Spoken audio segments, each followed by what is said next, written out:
How to backup and collab with others using Diversion. First, open Diversion site, the link down below. Then log in either with your Google account or with a new account. Then let's download the desktop app from here. After downloading the app, install it and open it.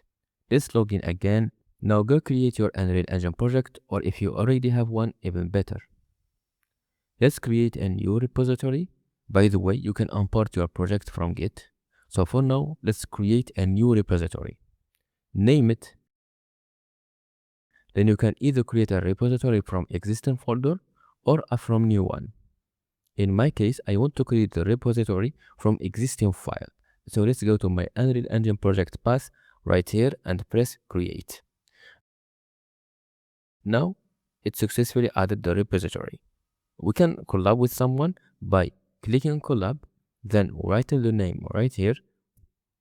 When they accept, they can collab with us in this project. If you click here, it opens the location, and as you can see, here is the ignore file. So let's open it so we can commit and create our project in the cloud. First, give a description, then press call commit. It should take a few moments, and here we go. Now we have backed up our project. Now I want to make some changes to the project and commit them. First, download the version control from FAB and install the plugin to your Unreal Engine version. Open Unreal Engine and install the plugin. And of course, we need to restart. Now, down below, let's go to version control. Then connect, then choose the version control. Now we have like the folder repository we created. Then let's accept settings. Here we go, it says successful. So let's do the changes. So I have created a new actor, name it print.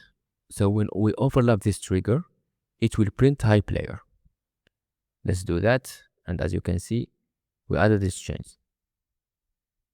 A disclaimer, you should get a revision control here as we did before, and you will click on commit and give it a description, and this is it. But in my case, for some reason, I don't get it. So I will do it manually. So let's open the desktop app, then choose all of them. And as you can see, we have like 5 changes. Let's open Unreal Engine and go to tools, then changes. And here we go, we have 5 changes too. So let's go back to the app and select all and add a description and then commit. And this is it. Congrats, you have learned how to back up your project. Thank you for watching and see you in the next video.